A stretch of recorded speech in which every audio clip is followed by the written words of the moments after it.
Be seated. The defendant will rise and face the jury.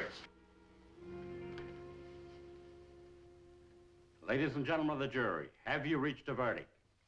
We have, Your Honor. We, the members of the jury, find the defendant, Dibbs Brown, not guilty.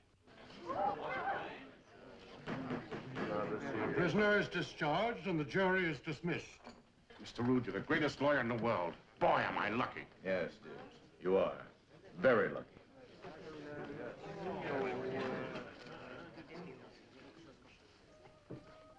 Well, Carlton Rood's done it again. But everybody Carlton Rood defends gets off. Sure, one of the prosecution witnesses got killed before he could testify. But legally speaking, Dibbs Brown had a fair trial. Unfortunately, most everybody knows that he was guilty of murder.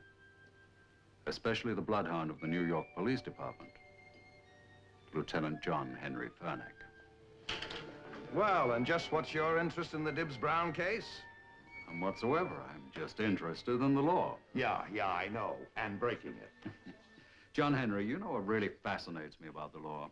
It's the legal loopholes that lawyers like Carlton Rood can drive buses through. Who is this joker? Oh, meet Mr. Gilroy, one of our brighter assistant DAs. This is the man who thinks that the law was designed especially for his own private amusement and who one day is going to die laughing. Simon Templar.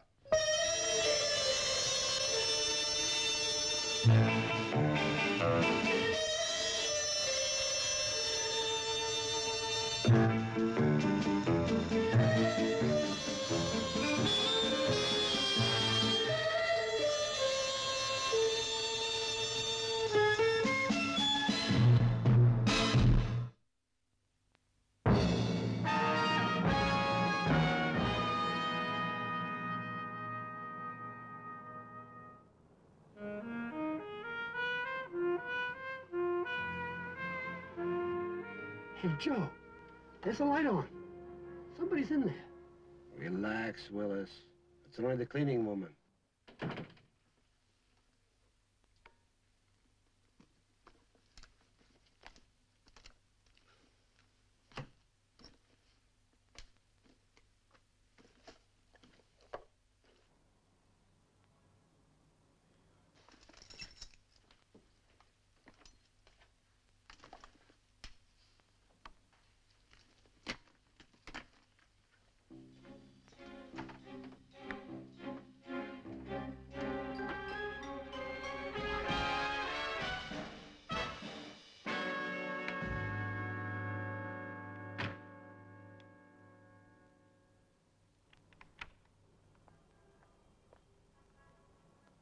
I'll wait until she turns the corner, and I'll pull up a little closer.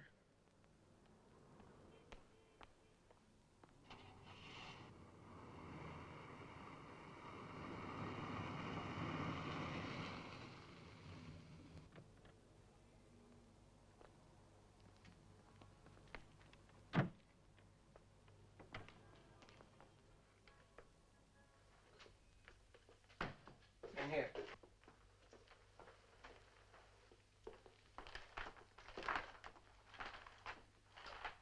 I had the kerosene drum stored at this end, because the floor runs downhill.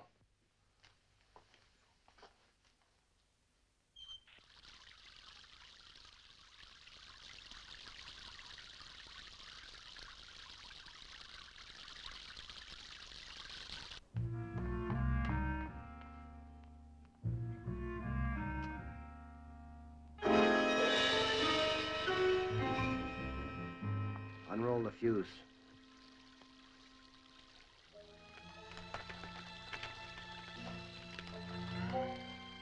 Is that you, Mr. Sholto? Mr. Sholto?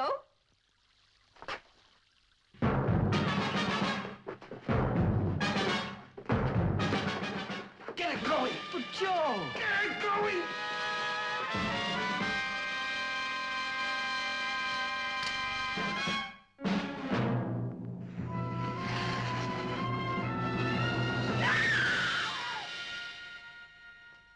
You want to get out of here alive? Shut up!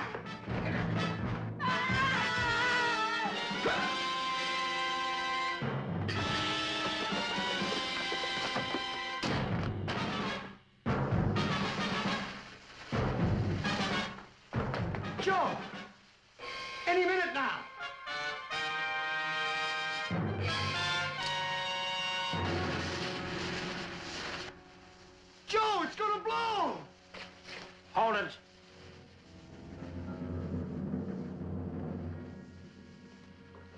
Get over there against the wall.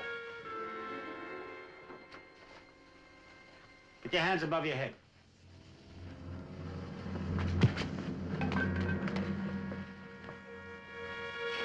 Hurry up! Okay, okay! Come on, hurry up! Hold it!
Morning, Joe.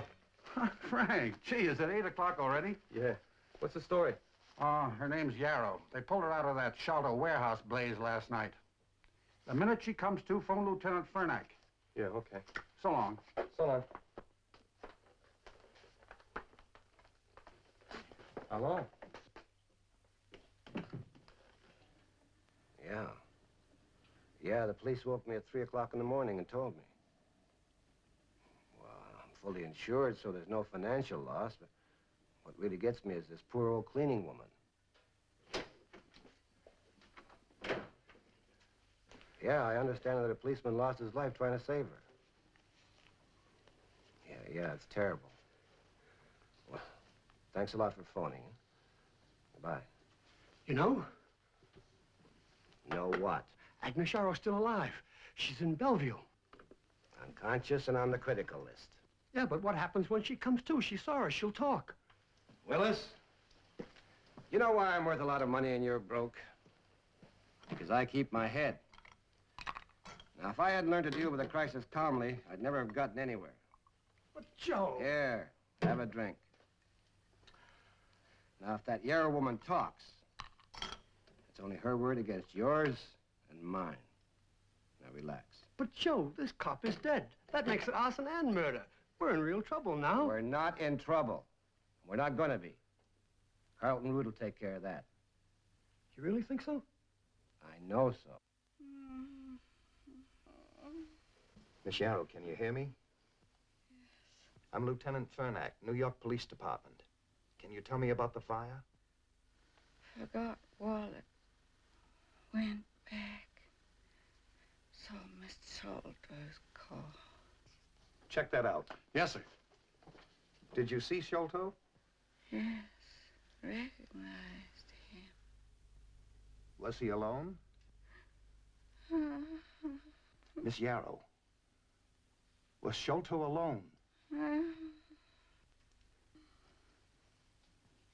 That's enough for now. The doctor said 2 minutes only. Okay. Stick with her. Yes, sir.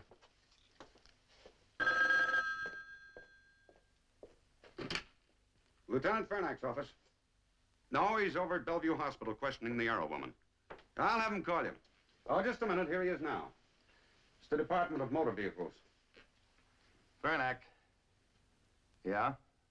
Okay, thanks. The Arrow woman claims that she saw Sholto's car at the fire and his license number checks out. Better impound the car quick. Okay, sir. There's a Miss Hammond to see. Your card's on the desk. What for?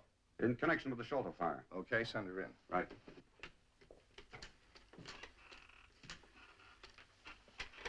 Vernac here. When will the Austin squad report be in on the Sholto fire? Okay, fast as you can. Right. Lieutenant Fernack. Well, come in, Miss Hammond. Won't you sit down? Thank you. Mary Hammond, Industrial Insurance Company claims investigator. Well, you don't look like an insurance investigator to me. Well, Lieutenant, your badge isn't showing either. Okay, what can I do for you? I understand you're in charge of the Sholto fire. I am, so? Mr. Sholto is insured with our company. Oh, he is he? Uh-huh. And it's quite an interesting sequence of events. Oh, like what? Like Sholto owned the Bleecker Street warehouse and properties for 5 years. 3 months ago, the Acme Corporation offered to buy the land. Not the building. No, one of the conditions of the sale was that Sholto had to demolish it. Go on.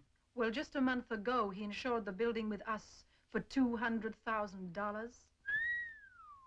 Now it's very conveniently burned down. And Sholto saves the expense of demolition and collects $200,000. Maybe, unless there's evidence to prove that Sholto started the fire himself. Sholto's committed a lot of crimes, and we've never been able to pin anything on him. But this time, he certainly has a motive, hasn't he? I'd say so. Did you know that Sholto was seen at the scene of the fire? No, I didn't. Who saw him? The Arrow woman. She identified his car, and the license number checks out. We've impounded the car, and now excuse me. Vernac. Yes? Kerosene? I see. Okay, thanks. The Sholto warehouse was flooded with kerosene. Well, Miss Hammond, with the information we have and with what you've just told me, I think we've got a case. Vernac, you're wasting your time. I was nowhere near my warehouse the night of the fire. Mr. Sholto, I have a warrant for your arrest for arson. Now, let's get going. Okay, don't get rough. Nobody'll get rough if you do what you're told. Come on. Why not? My lawyer will have me out of there in 1 hour. And he'll get me a not guilty verdict at the trial, if there is one. Oh, yeah? And who might this legal magician be? Carlton Rood. I don't see any serious problem, Joseph, providing you're absolutely truthful with me. You set that fire yourself, didn't you? Oh, now, look here, Joseph, Carl. I'm your lawyer.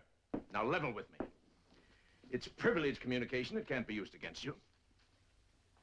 Now, you set that warehouse on fire, didn't you? Yeah. By yourself? Willis Burnham helped me. Oh, go on. Agnes Yarrow works there as a cleaner. We watched her go.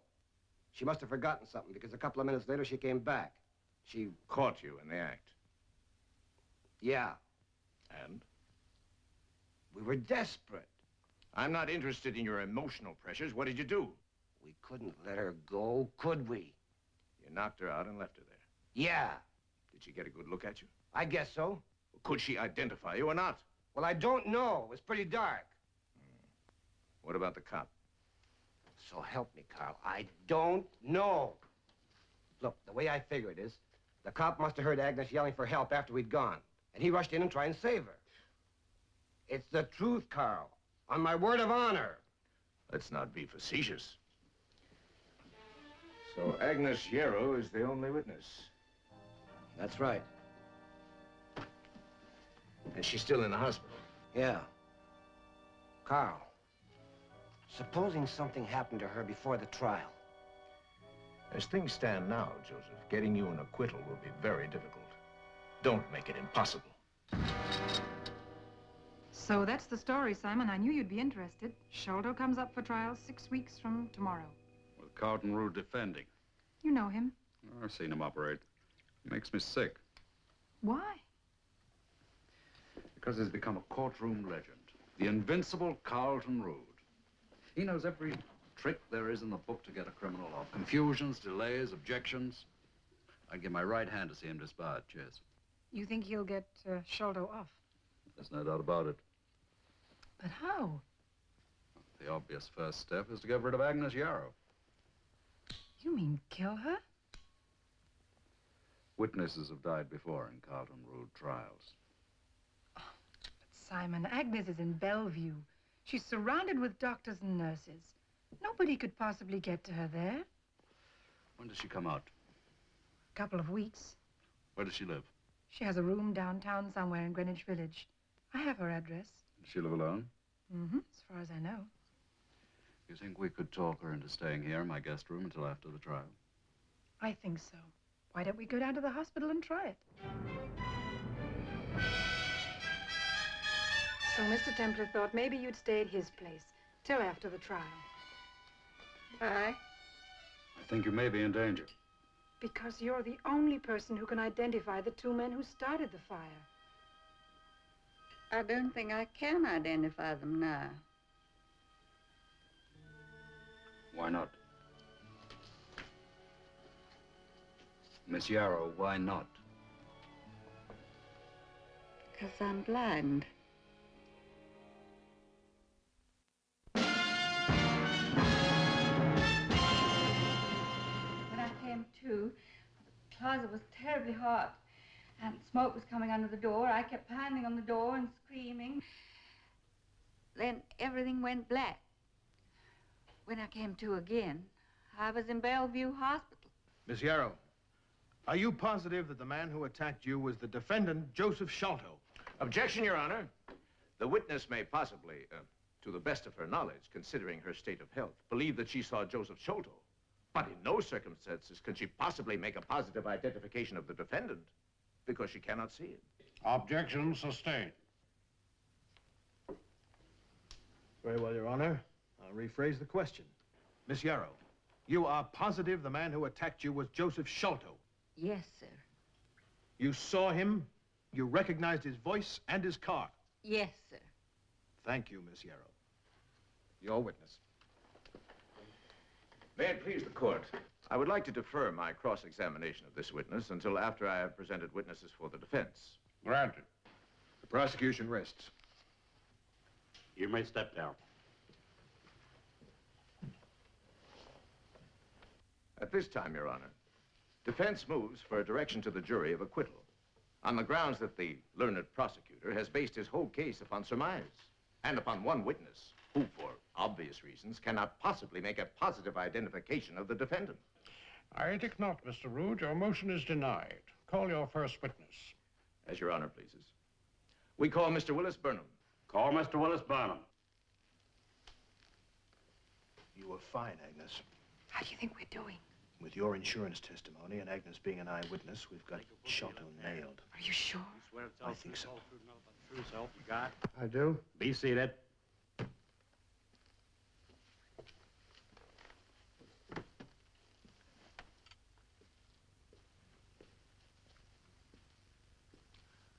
What is your full name, please? Willis Harding Burnham. And what is your occupation? I work for Sholto Import-Export Company. Mr. Burnham, what did you do on the evening of October 5th? Well, I played cards with Mr. Sholto. Where? At his home. What time did you arrive at Mr. Sholto's house? 9 o'clock. Well, how can you be so specific? Well, Joe and me had dinner together in the restaurant. And then we drove to his house in Brooklyn. Well, we had the radio on, and just as we were turning into Mr. Sholto's driveway, the announcer started the 9 o'clock news. Does anyone really believe testimony like that? 2 o'clock in the morning. Wrap it up. I looked at my watch, and I noticed how late it was getting, and I told Mr. Sholto I'd better be going. So he drove me to my home. You played cards all evening? Yes, sir? Did you at any time between 9 that evening and 2 the following morning leave Mr. Sholto's house? No, sir. At any time during the evening did Mr. Sholto leave his house? No, sir. In other words, during the entire 5 hours, you were continuously in the presence of Mr. Sholto inside his house? Yes, sir, that's right. Your witness, Counselor. Mr. Burnham, you have told the court that you and Mr. Sholto played cards for 5 hours on the night of October 5th at his house. Is that correct? That's right. What did you play? Pardon? What game did you play? Oh, gin rummy. You hesitated. Yeah, I couldn't remember for a second. Did you win? No, I lost. How much? I can't remember. Really? You can remember a dinner in a restaurant. You can remember driving to Mr. Sholto's house. You can remember an announcer on a 9 o'clock newscast, but you can't remember how much you lost at gin rummy. Well, it was only a few dollars. I can't remember. I see. Mr. Burnham, how long have you known Mr. Sholto? About 15 years. Is he a close friend? Well, yes. He is also your employer, is that right? Yes. What is your salary, Mr. Burnham? Oh, about $175 a week. That's a good deal of money. Do you have any other source of income? Objection. As prejudicial to the character of the witness. Sustained. I'll rephrase the question. Mr. Burnham, are you completely dependent upon Mr. Sholto financially? Objection. Same grounds. Your Honor, I am not trying to sway the jury by prejudicing it against the character of the witness. I insist the jury should not be influenced by whether the witness works a great deal or not at all, by whether he is wealthy or impoverished. But I think it is essential for us all to know if the witness is economically dependent for his existence upon the man for whom he is testifying. The point is well taken, Mr. Gilroy, and the objection is overruled. Now, Mr. Burnham, you understand that the court agrees that your financial relations with Mr. Sholto could conceivably have some bearing on how your testimony is received. Now, once more, are you completely dependent on Mr. Sholto financially? Yes. And in return for this high salary, you give him your complete loyalty and devotion. Is that correct? Well, I do the best I can. Generally speaking, you do what he tells you. Yes. Mr. Burnham, does your obedience include perjury? Objection, Your Honor. Objection. That's a most improper. Sustained. The last question will be stricken from the record, and the jury will disregard it. Mr. Gilroy, you know better than that, and you will please refrain from asking any similar questions. I withdraw the question, Your Honor. It is enough the jury is aware that the witness is totally dependent for his livelihood upon the man in whose favor he is testifying. I have no further questions. You may step down. May it please the court. At this time, I should like to cross-examine Miss Agnes Yarrow. So be it. Call Miss Agnes Yarrow. Miss Yarrow, before the tragic loss of your sight, for which we all feel deepest sympathy, you wore glasses, did you not? Yes. All the time? No, just for reading and working. You wore them to polish a desk or scrub a floor. Yes. Did you wear them on the street? No. When you returned to the warehouse on the night of October 5th, you saw an automobile parked at the door. Yes, I've said that. Were you wearing your glasses at this time? No. Miss Yarrow, what is the color of Mr. Sholto's car? Red. You could see this? Yes. In the dark, without your glasses? Yes. Ah. Miss Yarrow, isn't it true that in March of 1956, you were examined by a Dr. P.W. Oathwaite of 1120 Park Avenue, is that correct? Yes. Now, I have here Dr. Oathwaite's report, in which he states that you suffered from daltonism, otherwise known as color blindness. Is that true? Yes. Miss Yarrow, I have here the registration certificate for Mr. Sholto's car. This contains the vital statistics concerning the automobile in question. I believe you're familiar with these statistics. Yes, I am. You are? Yes. Well, you haven't seen this registration, have you?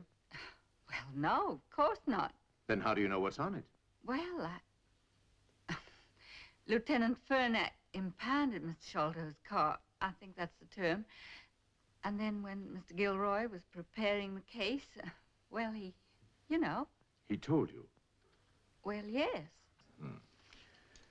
Mr. Gilroy, my colleague, is an able and distinguished prosecutor. He invariably prepares his cases and his witnesses, meticulously and honestly. And he told you the color of Mr. Sholto's car.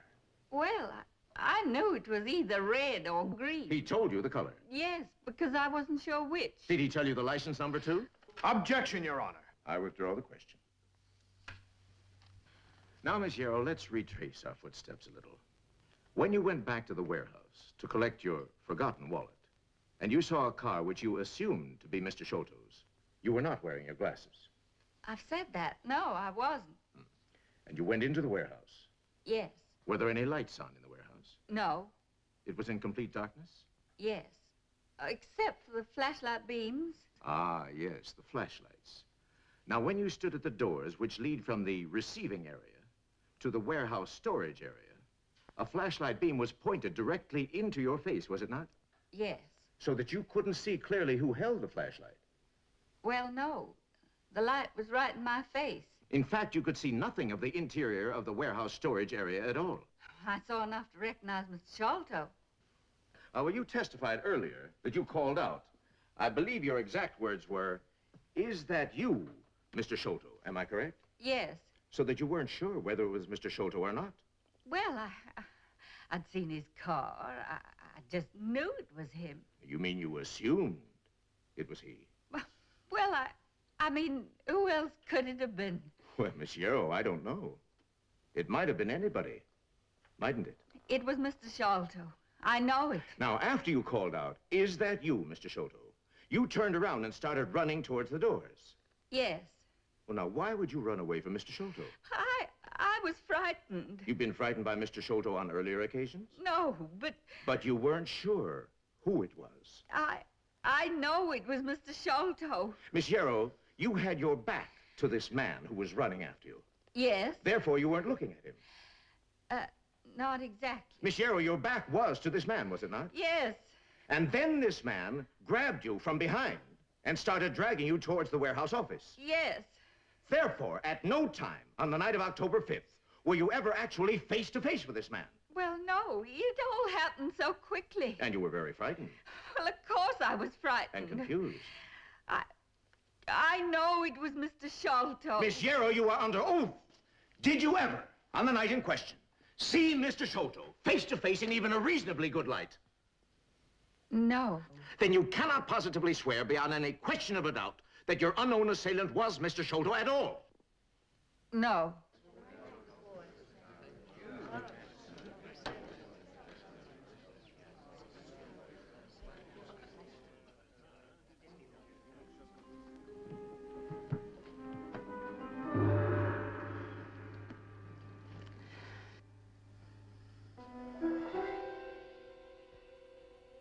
I know it was Mr. Sholto.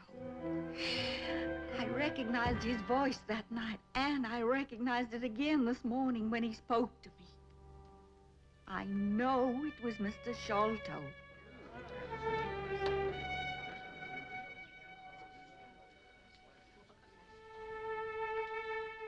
Your Honor, we would willingly consider as admissible evidence the assertions of the physically handicapped witness that she can identify the defendant by his voice if she can prove them to the court under test. To prepare such a test, we request an adjournment until Monday morning. Mr. Gilroy. No objection at this time, Your Honor, but... Motion granted. The court will adjourn until Monday morning next at 10 o'clock. If you want to get out of here alive, shut up. If you want to get out of here alive, shut up.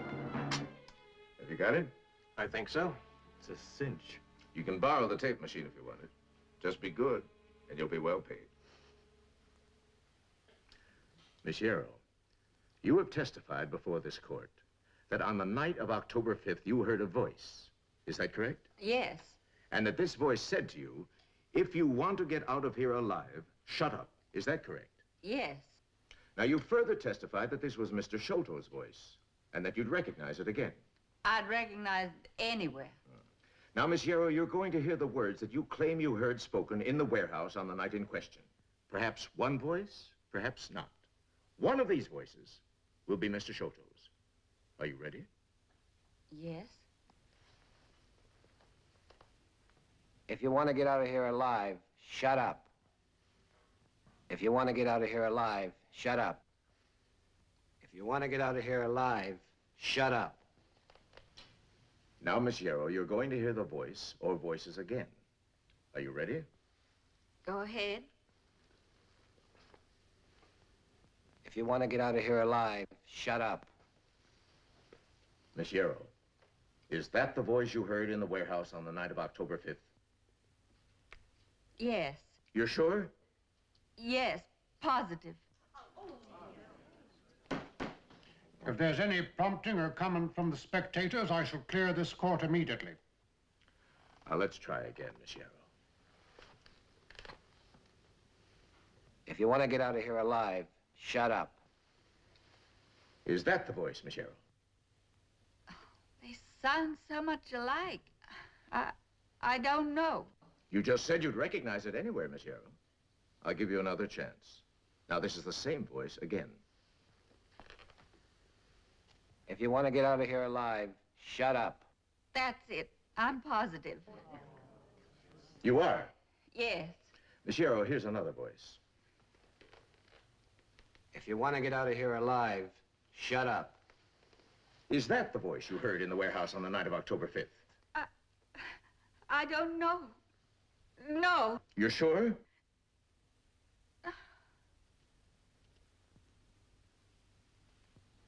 If you can't answer, why don't you admit you were wrong?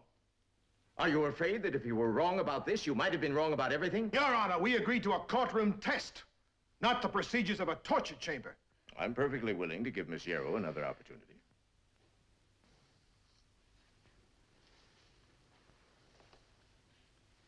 If you want to get out of here alive, shut up. Now, Miss Yarrow, for the last time, do you know or don't you? Was that the voice you heard on the night of October 5th? You said you'd recognize it anywhere. You said you were sure. Well, they all sound so much alike. I'm not sure.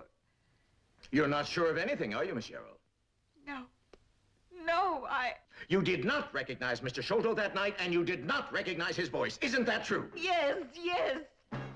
I guess I was wrong. Maybe I was wrong about everything. I don't know anymore. I'm sorry. Please stop this. Please leave me alone. Leave me alone. Leave me alone.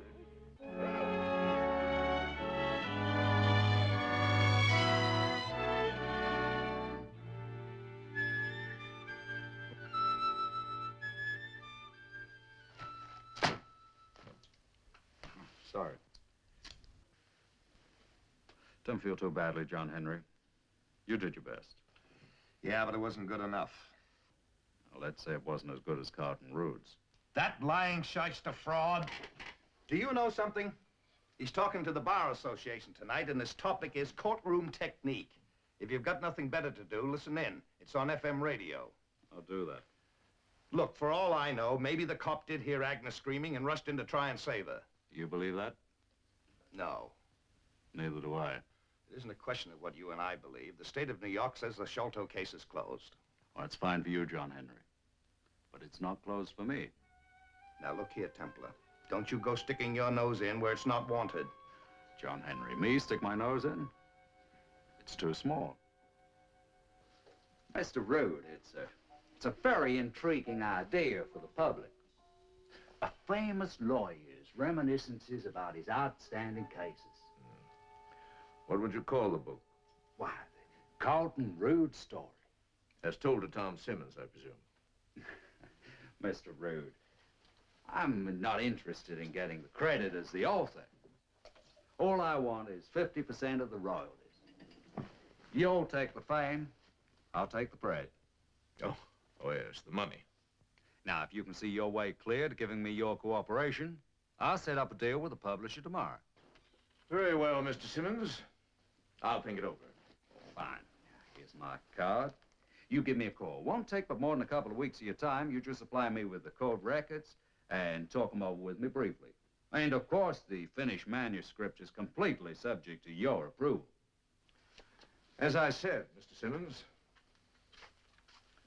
I'll think it over. Fine, then. I'll expect to be hearing from you. By the way, Mr. Rood, aren't you ever worried about some of your clients figuring you as a pretty lousy security risk? What do you mean? Mr. Rood, you must have all sorts of stuff in your files on people like Joe Sholto and Dibbs Brown that the police would just eat up. So? Aren't you ever nervous? Of what? Being killed. Killed? But of course you would have taken precautions, just in case some trigger-happy mobster did get ideas.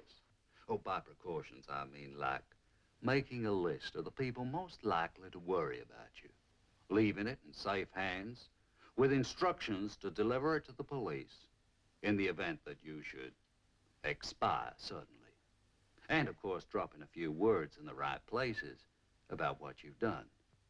Mr. Simmons, I'm puzzled about your concern for my welfare. Oh, Mr. Rude, sir, I just want to be sure that we are able to finish this book once we start it. Goodbye, sir. And I hope to be seeing you.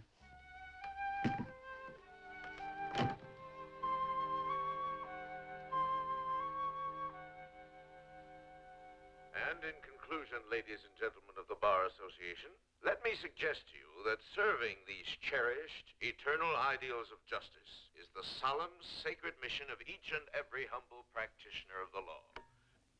Is the solemn, sacred mission of each and every humble practitioner of the law. Stan, that's terrific. It's incredible. Well, not really. I've been soaking up that slop for almost an hour. So that's how Rude did it. Yes, Agnes, and that's how we're going to do it back to him. You want to run through it once? Have you time? I thought you said you wanted to go out. Oh, I have to do a little errand before Mr. Rude leaves the Bar Association dinner. Then let's try a take. All right. All ready? Go ahead. Mr. Rude, the senator's been appointed chairman of the Crime Commission, and he's determined to get Sholto. Why come to me? Because you're his lawyer. You understand that the senator is prepared to be very generous.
Now, Agnes, in the morning, Mary's going to take you down to 8th Street. I want you to talk to your landlady, your neighbors, spread it around that you're going to have an eye operation. And that some big, rich, important lawyer is going to pay for it. All right, Mr. Templar. Whatever you say. Are you sure there's nothing missing? None of the private files? Nothing, Mr. Rude. Only a blank reel of tape. Mrs. Donaldson, do you think it's possible that some of my clients might want to... Wonder what, Mr. Rude? No, it's ridiculous. Call the building superintendent about new glass for the door. Yes, sir.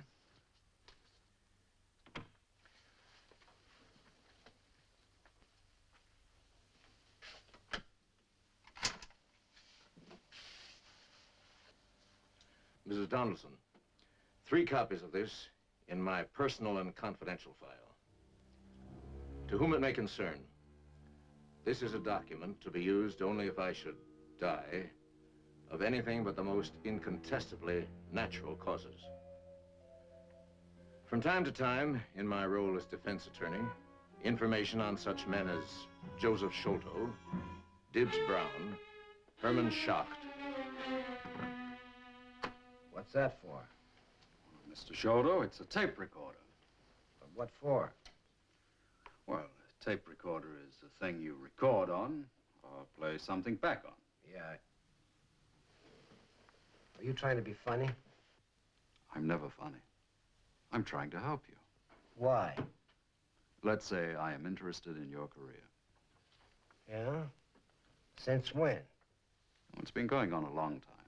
Come on, get to the point. I haven't got much time. Mr. Sholto, you're going to have time for this. Something I picked up in Carlton Rood's office last night. Picked up? Yes, I broke in. You're kidding. On the level. A client of mine wanted something out of Rude's files. So while I was looking around, I turned on his tape recorder to see if there was anything about my client on it. Instead, I found something I figured you would be interested in. What's your angle, Templar? Money. Money? Mm-hmm. A guy has to make a living. Meaning this is for sale? That's the general idea. So play it.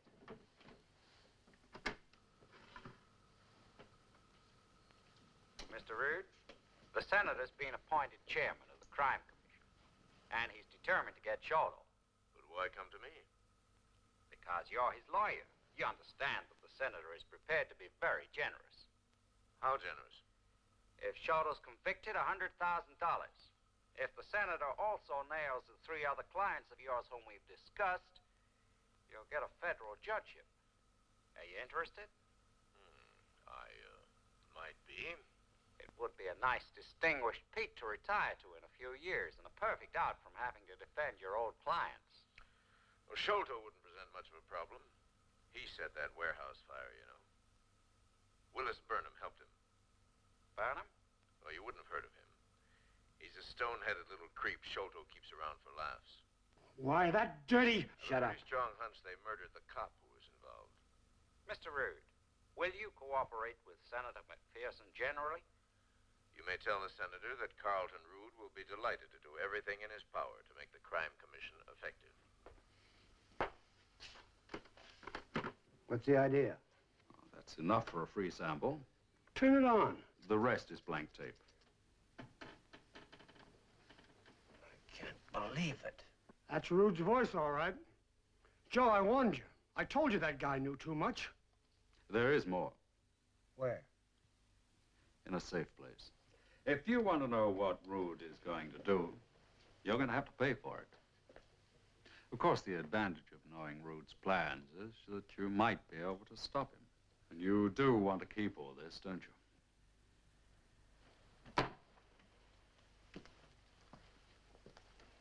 How do I know all this isn't a fake? Joe, it's Rude's voice. Yeah. And a lot of things can be done with voices. Why don't you call him up?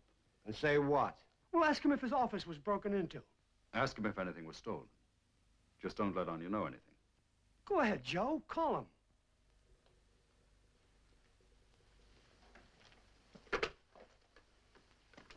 Get me Carlton Rood. I'll hold on. The first thing you might stop is Agnes Yarrow's eye operation. If it's successful, she'll identify you. What? The details are on the other tape. Hello, Carlton. Oh, hello, Joe. How are you? Yeah, fine, fine. I heard a rumor that your office was broken into. Is that right? Yes, that's right, Joe. Last night. Anything taken? No, nothing at all, except a reel of tape from my recorder. Tell me, how did you find out? Oh, these things get around. You know how it is. I'll be seeing you, Carl. Did he confirm it? Yeah. I always said that Rude was too slick.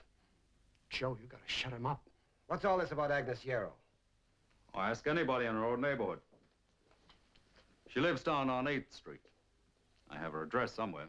I know her address. Go on. Her landlady's been telling everybody that she's going to have some sort of eye operation. And a big-shot lawyer is paying for it. Go down and talk to Yarrow's landlady. Okay, Joe. Check with the neighbors while you're at it.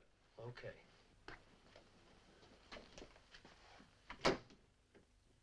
When can I hear the rest? When I can hear the rustling of $10,000 bills.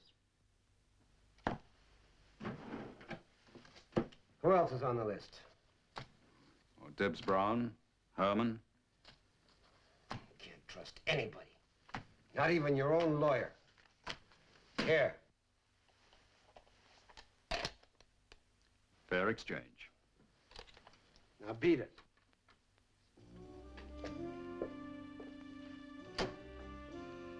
Goodbye, Mr. Sholto. The tape recorder's on the house.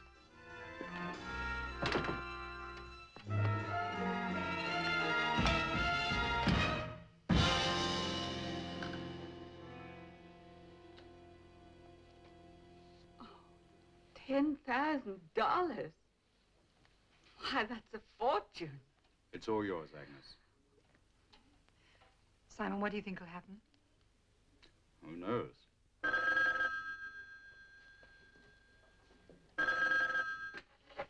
Hello? Hello, Templar. Were you calling me? Yes, John Henry, I was. I have a hot tip for you. Put a couple of men on Cowden Rood's office for the next 8 hours, will you? Why? Look, what are you up to? Oh, nothing. I'm merely acting as a catalytic agent. A what? A catalytic agent. It's an inert substance that causes a chemical reaction between two others. What are you talking about? John Henry, just do as I ask. Put 2 men on Cowden Rood's office for the next 8 hours, or better still, do it yourself. I have a strong hunch that Comrade Sholto is about to do something very, very illegal. And it's possible that if Miss Yarrow gets her sight back, you might reopen the case. Fernack and the DA's office would love to get Sholto on a murder rap because of the cop. Failing this, you should be able to get Sholto on income tax evasion for any of the past 5 years, but especially 1960.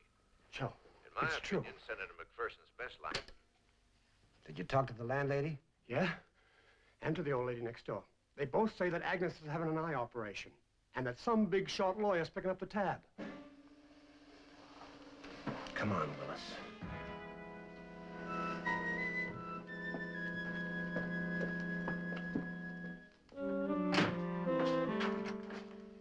Hello, Mr. Sholto. Hello, Joseph. Nice to see you.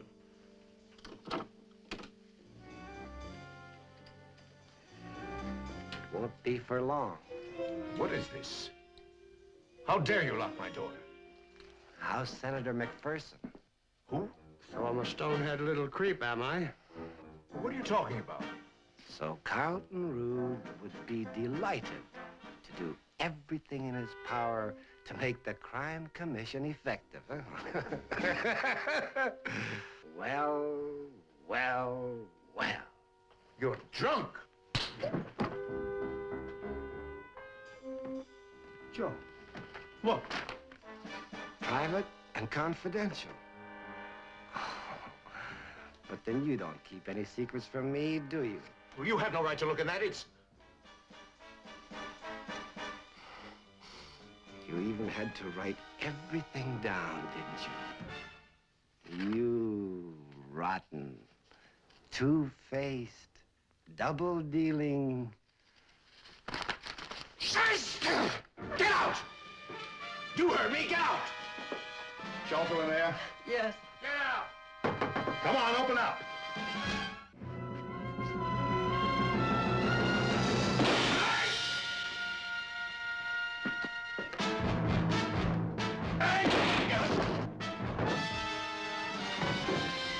Drop it! Quick! Let it go.